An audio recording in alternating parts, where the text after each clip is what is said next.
Assalamualaikum warahmatullahi wabarakatuh. Selamat pagi, salam sejahtera untuk Bapak Ibu Guru yang terhormat. Sebelum kami memulai presentasi ini, kami ingin memperkenalkan diri. Kami dari kelompok 6, nama saya Nurul Fatimah dari kelas 12 AK2. Nama saya Sahrul dari 12 AK2. Nama saya Muhammad Imam Ramadan dari kelas 12 AK2. Nama saya Alisa Syakila dari kelas 12 AK1.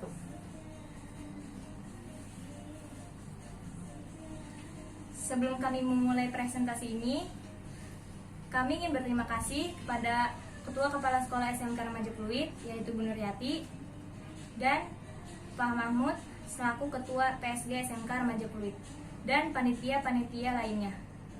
Dan kami juga berterima kasih kepada pembimbing kami, yaitu Bu Novita Sari, yang telah membimbing kami dengan sabar untuk menyelesaikan laporan karya tulis ini. Moto kami adalah pengetahuan akan berarti jika diamalkan.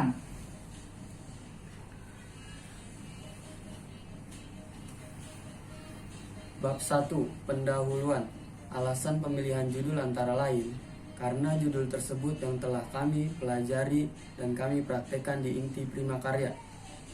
Maksud dan tujuan penulisan ini: 1. Untuk memenuhi kewajiban program sekolah yang harus diikuti siswa, yaitu salah satu persyaratan guna mengikuti ujian sekolah dan asesmen kompetensi minimum pada tahun pembelajaran 2020-2021. 2. Guna memperluas wawasan kami tentang dunia kerja yang pada waktunya akan kami terapkan dalam dunia kerja.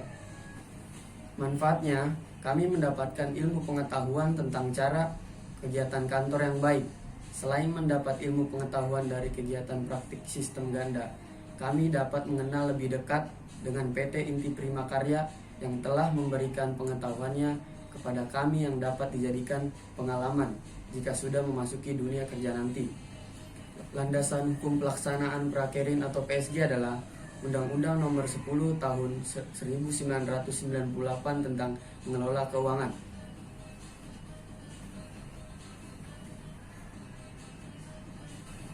Bab 2. Tinjauan umum. Sejarah PT Inti Prima Karya. PT Inti Prima Karya adalah perusahaan yang bergerak di bidang biro jasa offset printing. PT Inti Prima Karya merupakan perseroan terbatas yang didirikan pada tanggal 11 Agustus 2004 yang berlokasi di Jalan Pejalanan 1 nomor 88A Jakarta Barat.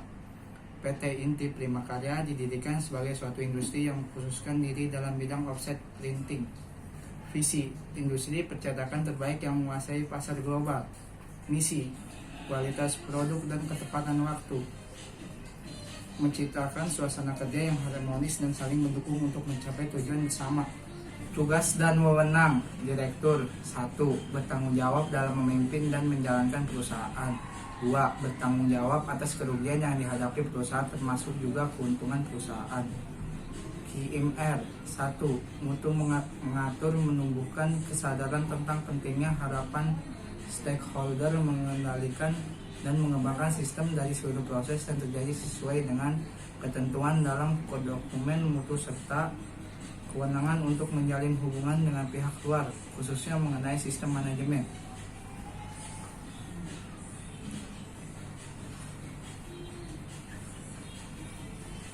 Bab 3. Landasan teori. Laporan hasil kegiatan. Pelaksanaan kegiatan yang penulis peroleh selama penulis melaksanakan pendidikan sistem ganda atau PSG yang dilaksanakan pada tanggal 2 September sampai 3 November, dan penulis diwajibkan untuk melaksanakan pendidikan sistem ganda atau PSG yang bertujuan agar penulis mampu mempraktikkan seluruh teori yang telah penulis pelajari dari sekolah, sehingga penulis mempunyai pengalaman dunia bisnis dan mengetahui sistem lapangan kerja. Selama penulis melaksanakan pendidikan sistem ganda PSG, di bagian pengelolaan dana kas kecil dan data pegawai di PT Inti Prima Karya, penulis memperoleh banyak hal, di mana hal-hal tersebut merupakan pengalaman yang baik sehingga penulis dapat mengenal sistem kerja. Pengertian dana kas kecil. Dana kas kecil adalah sejumlah uang kas dan tunai yang disediakan di dalam bidang purchasing untuk membayar pengeluaran biaya yang bersifat rutin dalam jumlah relatif kecil secara tunai. misalnya biaya konsumsi untuk rapat, biaya persediaan barang yang dibutuhkan, dan lain sebagainya yang tidak mungkin dibayar dengan cek. Karakteristik dana kas kecil. Dana kas kecil mempunyai karakteristik sebagai berikut.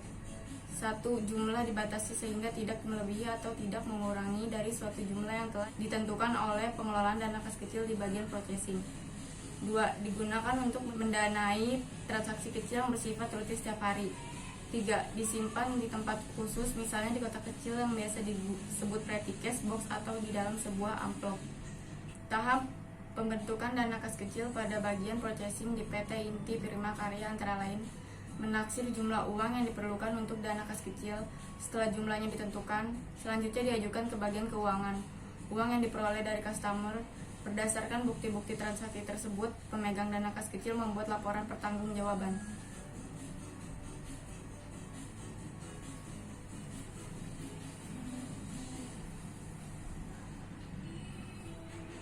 Bab 4. Pelaksanaan. Sedangkan pengertian administrasi secara luas adalah semua proses kerjasama antara dua orang atau lebih yang bertujuan untuk mencapai target dengan memanfaatkan semua dan prasarana tertentu secara berdaya guna dan berhasil guna. Dari definisi administrasi tersebut, kita dapat mengetahui 3 hal penting berikut ini. Administrasi adalah sebuah seni sekaligus proses sebagai seni. Administrasi membutuhkan kiat khusus yang sifatnya kondisional dan situasional karena selalu terkait dengan situasi, kondisi, waktu, dan tempat. Dalam administrasi terdapat unsur-unsur tertentu. Di antaranya, terdapat 2 atau lebih orang di dalamnya. Terjadi kerjasama antara orang tersebut yang sifatnya formal dan hierarkis. Memiliki tujuan, terdapat tugas, ketersediaan, sarana, dan prasarana.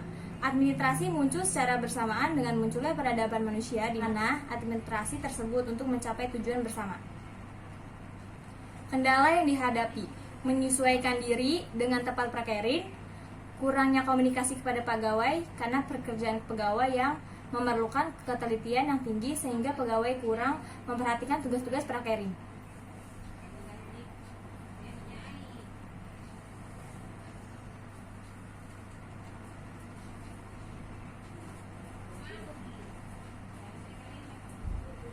Bab 5. Penutup. Kesimpulan, setelah kami melaksanakan pendidikan sistem ganda di Inti Prima Karya, Jakarta Barat, kami membuat karya tulis ini. Maka dapat diambil kesimpulan sebagai berikut. 1. Praktek kerja lapangan ini dapat memperluas dan menambah wawasan bagi siswa dalam pendidikan dunia kerja. 2. Praktek kerja lapangan ini dilaksanakan untuk menambah suatu gambaran dalam menjalani dunia kerja. 3. Praktek kerja di lapangan ini dilaksanakan untuk menambah keterampilan siswa dalam setiap praktek dan menetapkan teori-teori yang dapat langsung pada objeknya. Saran-saran untuk pihak instansi. 1.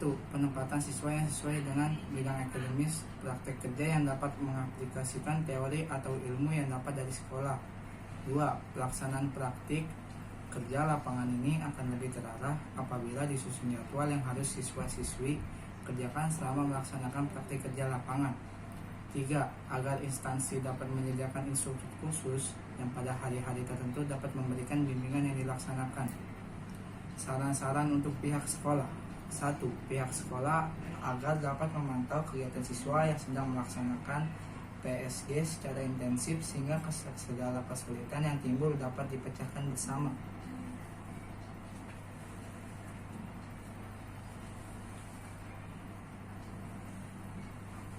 Demikian presentasi kami, kurang lebihnya mohon maaf. Wassalamualaikum warahmatullahi wabarakatuh.